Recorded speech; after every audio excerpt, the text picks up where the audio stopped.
warahmatullahi wabarakatuh.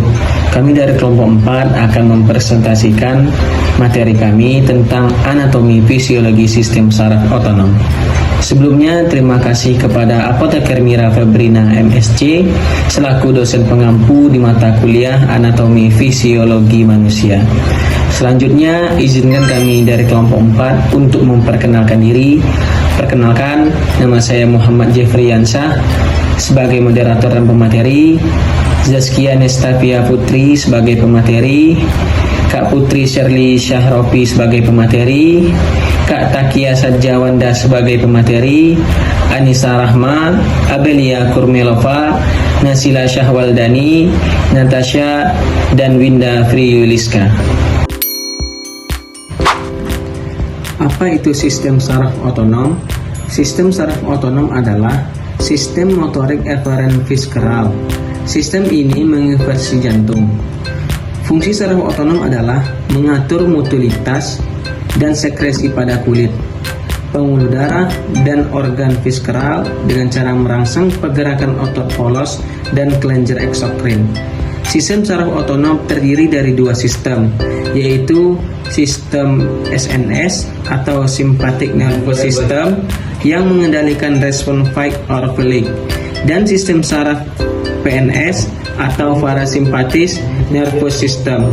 Aktivitas SNS dan PNS sangatlah penting untuk fungsi kehidupan pada manusia. 1. Sistem saraf simpatis. Sistem saraf simpatis memiliki satu neuron preganglionik pendek dan satu neuron postganglionik panjang. Badan sel neuron preganglionik terletak pada tanduk lateral substansi abu-abu dalam segmen torak dan lumbai bagian atas medula spinalis. Akson termilinasi disebut serabut preganglionik, keluar melalui radik ventral bersama dengan serabut eferen somatik. Serabut preganglionik menjalar seperti ramus komunikan putih menuju ganglion terdekat pada rantai ganglion simpatis paraventral yang terletak di sepanjang sisi kolumna vertebral saat serabut preganglionik mencapai ganglion. Serabut preganglionik dapat bersinopsis dengan neuron postganglionik dalam ganglion simpatis pada area pintu masuk. Akson postganglionik tidak termelinasi, membentuk rumus komunikasi abu-abu dan menjalar kembali ke saraf spinal. Kemudian, aksen ini melewati rumus dorsal dan ventral menuju efektor otot polos. Serabut akson preganglionik dapat menanjak atau menuruni rantai simpatis dan bersinopsis dalam ganglion pada area yang lebih rendah atau yang lebih tinggi. Serabut postganglionik menjalar kembali bersama ramus komunikan abu-abu ke dalam saraf spinal pada area tersebut. Serabut ini menginervasi efektor dalam regia yang disumlai saraf tersebut. Serabut preganglionik dalam regia torak dapat langsung simpatis atau tanpa bersinopsis untuk membentuk saraf besar dan kecil yang menuju ganglia kolateral, tempat terjadinya sinap. Ganglia kolateral mesenterica inferior dan mesenterica superior serta siriaka mengandung neuron postganglionik terletak berdekatan dengan organ terivernasi. Serabut akson postganglionik meninggalkan ganglia dan menginervasi viscera, pelvis, dan abdomen. Selanjutnya, sistem saraf parasimpatis terbagi dalam dua bagian yang terdiri atas saraf tidak satu tengkorak dan saraf otonom sakral. Sistem parasit berkaitan dengan pertahanan tubuh dan perbaikan sumber-sumber tubuh, peningkatan aktivitas gastrointestinal dan penyerapan makanan. Memiliki neuron preganglionik panjang yang menjulur mendekati organ yang terinervasi dan memiliki serabut postganglionik pendek. Badan sel neuron preganglionik terletak dalam nuklei, batang otak, dan keluar melalui CN3, 3, 7, 9, 10, dan juga 11. Juga dalam substansi abu-abu lateral pada segmen sakral kedua, ketiga, dan keempat, medula spinalis, dan keluar melalui radix ventral. Neuron postganglionik terletak dalam ganglia terminal yang terdapat tepat di luar atau di dalam dinding organ yang terinervasi. Serabut parasimpatis yang berawal dari regia cranial corda menginervasi mata, struktur pada kepala, dan viscera abdominal dan pelvis. Serabut parasimpatis yang berawal dari regia sacral corda membentuk saraf splanchnic pelvis dan menginervasi sistem urinarius serta bagian-bagian dari usus besar bawah. Serabut parasimpatis tidak menjalar dalam kamus dorsal dan rumus ventral saraf seminal. Dengan demikianlah efek pada kulit, kelenjar keringat, otot arektor pili, dan pembuluh darah kutan tidak menerima inervasi parasimpatis. Selanjutnya yaitu perbedaan fungsi saraf simpatis dan parasimpatis. Saraf simpatis yaitu memperlebar pembuluh darah, mempercepat denyut jantung, memperlebar pupil mata, mempertinggi tekanan darah, meningkatkan pernapasan, meningkatkan kadar gula dalam darah, dan juga mengerutkan limpa. Sedangkan saraf parasimpatif yaitu kebalikan dari saraf simpatis. Selanjutnya yaitu fisiologi sistem simpatis dan parasimpatis pada organ. Efek stimulasi otonom pada mata yaitu pupil. Efek simpatisnya yaitu pupil berdilatasi dan efek dari parasimpatisnya yaitu pupil berkontraksi. Maksud dari dilatasi atau midriasis adalah kondisi ketika pupil mata membesar atau melebar lebih dari ukuran normalnya. Dan untuk berkontraksi, pupil berkontraksi yaitu atau mengecil adalah reaksi pupil mata terhadap cahaya yang terlalu banyak. Kontraksi pupil ini terjadi karena otot-otot di iris mengencang saat cahaya terang mengenai mata. Selanjutnya yaitu efek stimulasi otonom pada saliva, yang mana efek simpatisnya yaitu menghambat sekresi air liur dan parasimpatisnya yaitu merangsang sekresi air liur. Efek stimulasi otonom pada jantung, yang mana efek simpatisnya yaitu mempercepat denyut jantung dan parasimpatisnya menghambat denyut jantung. Efek stimulasi otonom pada paru-paru, di mana efek simpatisnya yaitu bronkus berrelaksasi dan parasimpatisnya yaitu bronkus berkontraksi. Efek stimulasi otonom pada lambung, yang mana efek simpatisnya yaitu menghambat aktivitas mencerna dan parasimpatisnya itu menstimulasi aktivitas mencerna. Efek stimulasi otonom pada hati, yaitu efek simpatisnya menstimulasi pelepasan glukosa oleh hati dan parasimpatisnya yaitu menstimulasi kantong empedu. Efek stimulasi otonom pada ginjal yang ada di efek simpatis yaitu sekresi epinefrin dan norepinefrin dari ginjal. Efek stimulasi otonom pada kantong kemih, efek simpatisnya yaitu kantong kemih berrelaksasi dan parasimpatisnya kantong kemih berkontraksi. Efek stimulasi otonom pada rektum, yang mana efek simpatisnya rektum berkontraksi dan parasimpatisnya rektum berrelaksasi. Selanjutnya, jalur eferen sistem saraf otonom sinapsis antar neuron. Yang pertama, sinapsis antar neuron. Sinaps merupakan sambungan plastis antar neuron. Sinaps memiliki peranan penting bagi neuron di mana memiliki sinaps. Informasi yang diperoleh neuron dapat ditransmisikan ke neuron lainnya.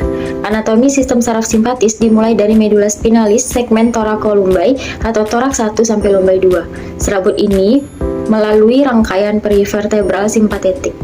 Tiap saraf dari sistem saraf simpatis terdiri dari satu neuron preganglion dan saraf postganglion. Yang kedua, jalur eferen sistem saraf otonom. Jalur eferen sistem saraf otonom adalah jalur yang terdiri dari sekelompok neuron motorik yang membawa sinyal dari sistem saraf otonom ke organ-organ efektor yang berupa otot dan kelenjar. Berikut fungsi dan cara kerjanya. Yang pertama, struktur jalur eferen. Yang A, neuron motorik atas, berlokasi di korteks motorik otak dan menyalurkan sinyal ke neuron motorik bawah. B, neuron motorik bawah, berbagai sel yang terletak di sumsum tulang belakang dan menyalurkan sinyal ke area target sasaran yaitu otot. Kemudian sinapsis. A. Sinapsis neuron. Di sinapsis, neuron transmitter dilepaskan dari ujung akson neuron presinaptik dan melekat pada reseptor neuron postsinaptik, merespon depolarisasi dan potensi aksi berikutnya. Kemudian yang B. Neuromuskular, di mana di sambungan neuromuskular, neuron motorik melepaskan asetilkolin yang menyebabkan kontraksi otot eferen. Dan fungsi jalur eferen ini mengontrol gerakan. Jalur ini mengendalikan gerakan otot tubuh, baik otot rangka dan otot polos. Selanjutnya, pengaturan aktivitas sistem saraf otonom. Sistem saraf otonom tidak memiliki input voluntar. Walaupun demikian, sistem ini dikendalikan oleh pusat dalam hipotalamus, medula, korteks cerebral, serta pusat tambahan pada formasi retikuler batang otak. Impuls akan diteruskan melalui sistem simpatis dan parasimpatis. Sistem saraf simpatis dan parasimpatis biasanya bekerja secara antagonis. Sebagian besar organ yang dinervasi oleh sistem saraf otonom menerima inervasi ganda dari saraf yang berasal dari kedua divisi. Selanjutnya, biosintesa dan penghentian aktivitas neurotransmitter sistem saraf otonom atau asetilkolin dan norepinefrin.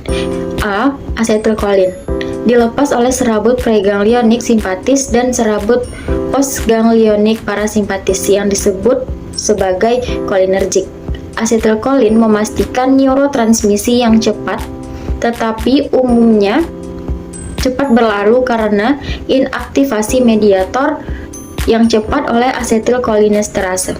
Asetilkolin berperan dalam berbagai fungsi fisiologis, seperti mengatur kontraksi jantung dan tekanan darah, peristaltik usus, sekresi kelenjar, dan lainnya. Biasanya asetilkolin adalah mediator eksitatori. Yang kedua, norepinefrin dilepas oleh serabut postganglionik simpatis yang disebut dengan adrenergik. Norepinefrin dan substansi yang berkaitan juga dilepas oleh medula adrenal. Penggunaan norepinefrin yang dominan adalah sebagian vasokonstriktor perifer. Secara khusus, FDA telah menyetujui penggunaannya untuk mengendalikan tekanan darah pada kondisi hipotensi akut tertentu dan merupakan tambahan potensial dalam pengobatan henti jantung dengan hipotensi berat. Baik, selanjutnya saya akan menjelaskan tentang refleks otonom berkontribusi terhadap SSO, di mana sistem saraf tak sadar menyebabkan gerakan yang tidak sadar atau gerakan refleks. Alur dorongan dimulai dari reseptor sebagai penerima rangsangan, kemudian dibawa oleh sel saraf ke sumsum tulang belakang. Kemudian, tanggapan dikirim oleh saraf motorik menuju efektor. Alur impuls pada gerak refleks disebut lembung refleks. Ada dua macam gerakan refleks. Yang pertama, ada refleks otak. Refleks otak adalah gerak refleks yang melibatkan saraf lorong. Misalnya, berkedipnya mata, refleks pupil mata karena suatu rangsangan cahaya. Yang kedua, refleks sumsum tulang belakang. Selanjutnya, neurotransmitter, lokasi reseptor, dan fungsi neurotransmitter. Neurotransmitter adalah senyawa organik endogen yang membawa sinyal antar neuron. Senyawa ini terbungkus dalam vesikel sinaptik di dalam sinapsis. Ketika impuls listrik atau potensial aksi mencapai sinapsis, neurotransmitter dilepaskan ke celah sinaptik dan mengikat reseptor pada membran sel postsinaptik. Proses pelepasan ini biasanya dipicu oleh potensi aksi, tetapi pelepasan kecil juga bisa terjadi tanpa stimulasi listrik. Neurotransmitter disintesis dari bahan sederhana seperti asam amino yang diperoleh dari makanan dan melalui proses biosintesis. Dalam sistem saraf, neuro adalah sel utama yang memproses informasi dibantu oleh sel glia yang mendukung fungsi neuron. Sebagian besar neuron tidak langsung mengirim informasi sensorik atau mengendalikan respon motorik, tetapi berperan dalam jaringan perantara yang mendukung kemampuan komputasi otak yang luar biasa. Neurotransmitter sangat penting dalam mengatur seluruh aktivitas otak, termasuk proses kognitif dan respon fisiologi, bersama dengan hormon yang dilepaskan ke dalam darah. Baik, selanjutnya materi yang terakhir ada gangguan SSO. Ini terjadi ketika sistem saraf otonom mengalami kerusakan atau gangguan kinerja dan fungsinya akan terganggu. Kondisi ini biasanya dapat ditandai dengan munculnya beberapa gejala seperti hipotensi ortostatik, yaitu kondisi yang membuat seseorang merasa pusing ketika tubuhnya tiba-tiba beranjak dari duduk atau berbaring. Baik, selanjutnya saya kembalikan kepada moderator. Sekian presentasi dari kami. Atas segala kesalahan dan kekurangan kami mohon maaf. Wassalamualaikum warahmatullahi wabarakatuh.